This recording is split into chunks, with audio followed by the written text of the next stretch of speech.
You know that feeling? When you stumble upon some kind of natural solution, this quiet power just sitting there in plants. Yeah, like they've got their own hidden toolbox. Exactly.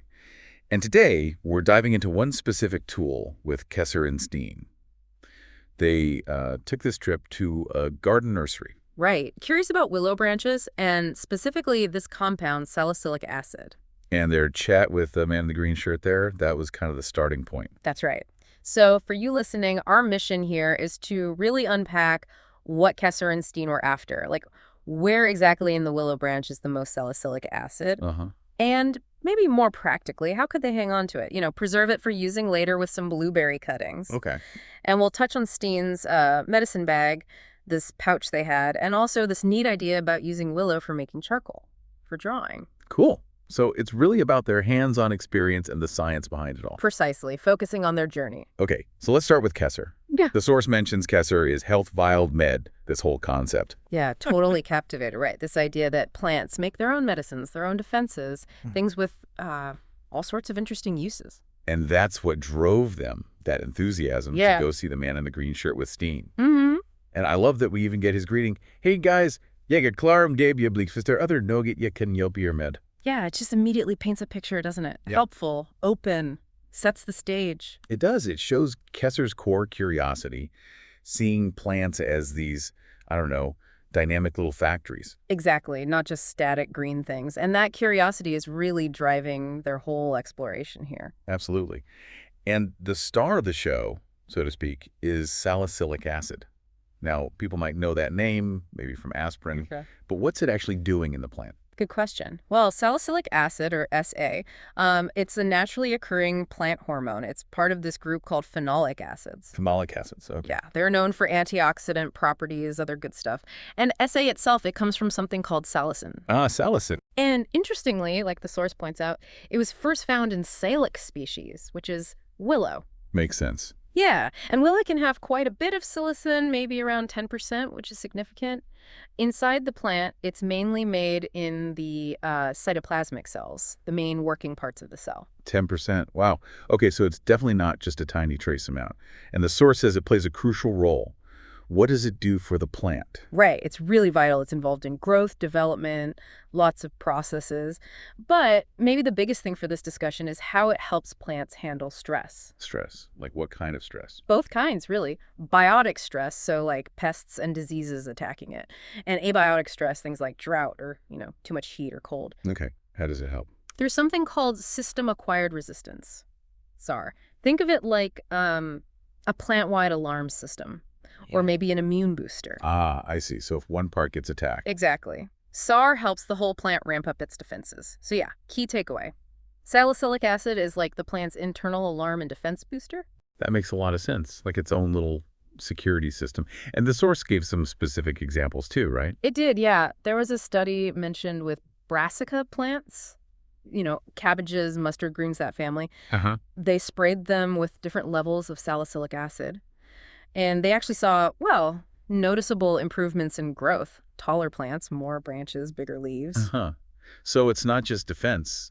It helps them thrive, too. Seems like it. It can contribute to overall health and vigor. Kesser's idea about plants being these little pharmacies, it's kind of right on track. Yeah, it really seems like it. Okay, so back to their chat with the man in the green shirt. Their big question was about location. Where in the willow branch is this stuff most concentrated? Yeah, and this was key for what they needed to know. The source is pretty clear. It's mainly in the inner bark. The inner bark. Also called the phloem. That's the living layer of tissue right under the tougher outer bark. So not the wood in the middle, not the rough outside, but that layer between. Exactly. The outer bark is more like dead protective tissue. Okay, so why the inner bark? Why there specifically? Well, it makes sense if you think about what the phloem does. It's the plant's pipeline, basically. Transporting sugars and stuff. Right. Moving the sugars made during photosynthesis from the leaves down to everywhere else the plant needs energy or building blocks. So it's a really active, vital pathway. Oh, okay. So it's logical for the plant to concentrate important compounds like salicin right there where all the transport and signaling is happening. So when Kesser and Steen are peeling those young green branches. They're probably getting both layers, outer and inner, yeah. Yeah. But it's that inner, maybe slightly moist layer, the phloem, that has the highest concentration of what they're looking for fruiting those cuttings and just generally for healing in the plant. Got it. That's really useful info. Okay, now Steen. Always the practical one. Right. Worried about the future use. Yeah. Thinking ahead. They want this stuff for blueberry cuttings, but that's months away. And Steen had that funny thought about, like, how ancient people might have stored it, maybe in ice? Yeah, which obviously isn't quite practical. But Steen's idea was sound. Preserve the bark they stripped from the twigs. Okay, so how do they do that? Just let it dry? Pretty much. The source gets into drying the bark, and it does note, interestingly, that the drying method itself could potentially affect how potent the salicin remains over time. Oh, right. Degrade or something? Possibly. Something Kesser might dig into later, you'd think. But the source suggests a gentle method. Shade drying it. Spread out on a pan away from direct sun. Shade drying. Okay. Seems simple enough. Low tech. Very. And it fits the whole vibe, doesn't it? Connecting with these natural processes. The idea is that this gentle drying helps preserve the compounds without breaking them down too fast. The source said it should. Cure nicely. Yeah, cure nicely by the time they need it for the blueberries. It really emphasizes that idea of, patience, working with the savans, not rushing things. Yeah, I like that. Let nature do its thing. Exactly.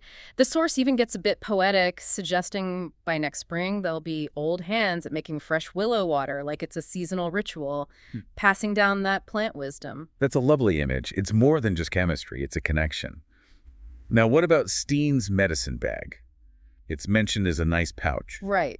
It definitely suggests Steen values keeping these kinds of natural things close. Does the source say what else might be in there, or hint at Steen's broader interest? It doesn't list contents, no, but just mentioning the medicine bag paints a picture, doesn't it? Someone who collects, who values traditional knowledge, who's likely interested in more than just willow. It hints at a deeper connection. Yeah, it does. And then there's that other detail, stripping willow twigs to make charcoal pencils for drawing. I thought that was really cool, too. It just highlights how incredibly versatile willow is. Right. It's not just medicine or plant hormones.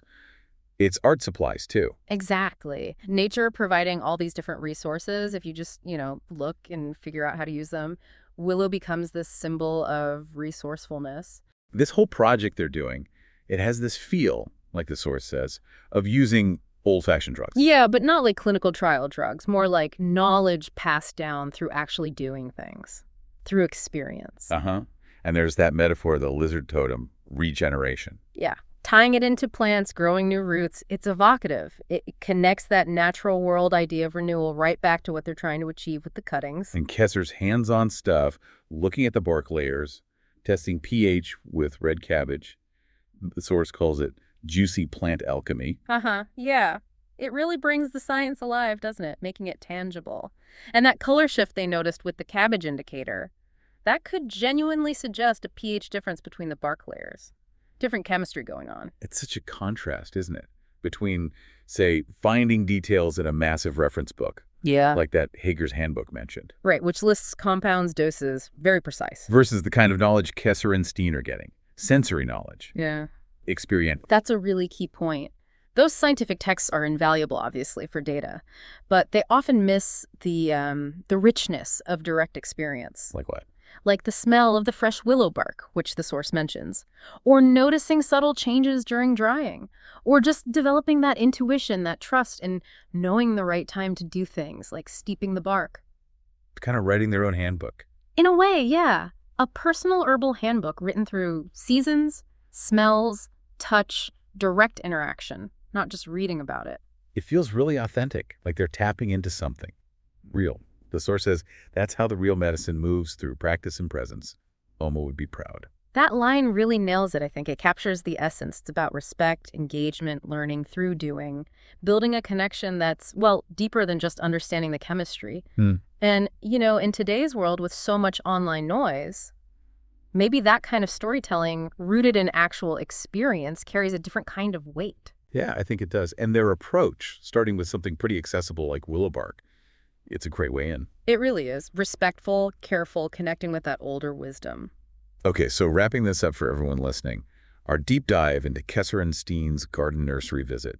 really pinpoints that inner bark, the phloem, as the place to find the most salicin in willow. Right, the precursor to salicylic acid. And their plan, carefully drying that bark, seems like a really sensible, natural way to preserve its potential benefits for rooting those blueberry cuttings down the line. Mm-hmm. Patience and working with the seasons. Now, we also saw, just how useful willow can be beyond that materials for charcoal drawing and maybe hints of other traditional uses with Steen's medicine bag. Exactly. Their whole experience just shouts about the value of getting your hands dirty, basically. Learning by doing. The kind of wisdom you gain from really engaging with nature directly. It's a great reminder, isn't it, that knowledge isn't just in books or online. It's all around us, waiting to be discovered if we're curious and observant like Kesser and Steen. Absolutely. So maybe a final thought to leave you with. What other, overlooked things in your own backyard or local park might hold surprising benefits? And what knowledge, maybe, is best gained not just by reading, but by actually experiencing it? Definitely something to mull over. You know that feeling? When you stumble upon some kind of natural solution, this quiet power just sitting there in plants. Yeah, like they've got their own hidden toolbox. Exactly.